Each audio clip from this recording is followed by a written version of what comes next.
ओम शांति। गणेश चतुर्थी की सभी भाई बहनों को बहुत बहुत हार्दिक बधाइयाँ हो। गणेश शिव के पुत्र, हम सब भी शिव के पुत्र हैं, शिव की संतानें हैं और वे हैं सर्वशक्तिवान। तो उन्होंने हमें भी शक्तियाँ दे दी हैं, हम भी बहुत शक्तिशाली हैं। जैसे गणेश के लिए 3 चीज़ें प्रसिद्ध हैं।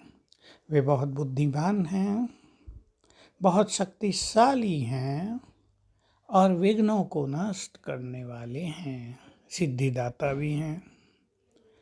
हमें भी ये याद रखना है, हम भी ईश्वरीय बुद्धि से संपन्न हैं।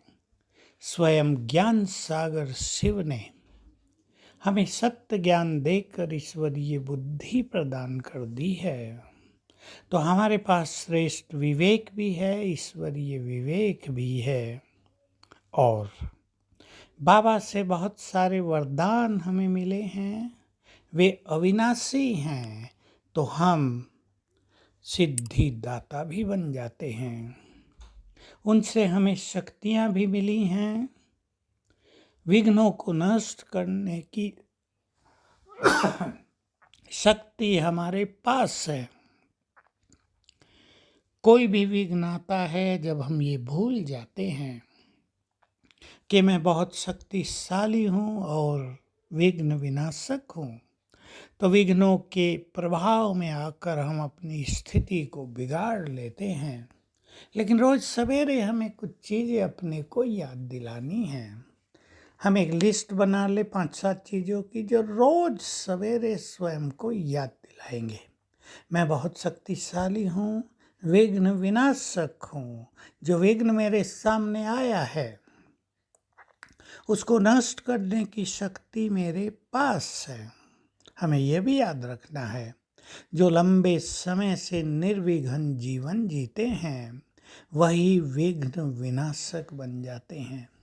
अपने विघ्नों को नष्ट करने वाले भी और दूसरों के विघ्नों को नष्ट करने वाले भी बन जाते हैं।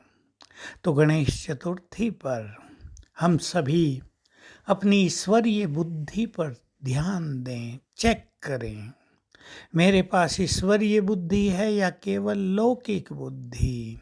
लौकिक बुद्धि में अभिमान आ सकता है, मैंपन आ सकता है। ईश्वरीय बुद्धि इन सब से हमें मुक्त करती है।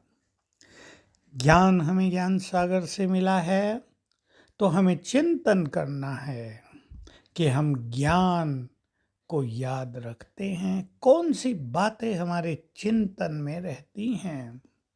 ज्ञान चिंतन करते हुए, ज्ञान का स्मरण करने से हमें दिव्य विवेक प्राप्त हो जाता है, हो जाएगा।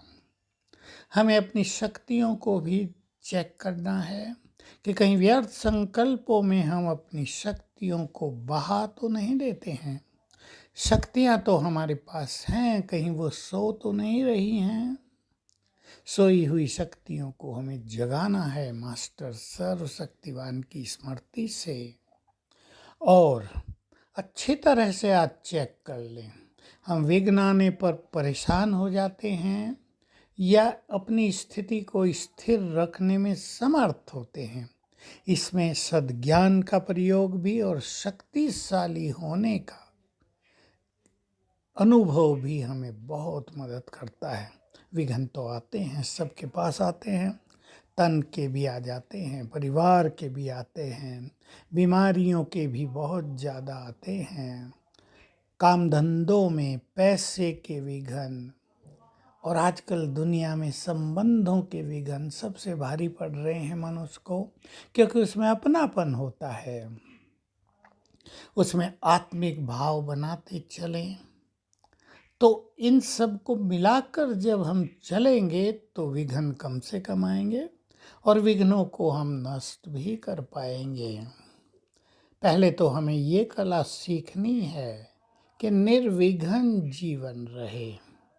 कई लोग छोटी छोटी बातों को भी बड़ा विघ्न मान लेते और परेशान हो जाते हैं।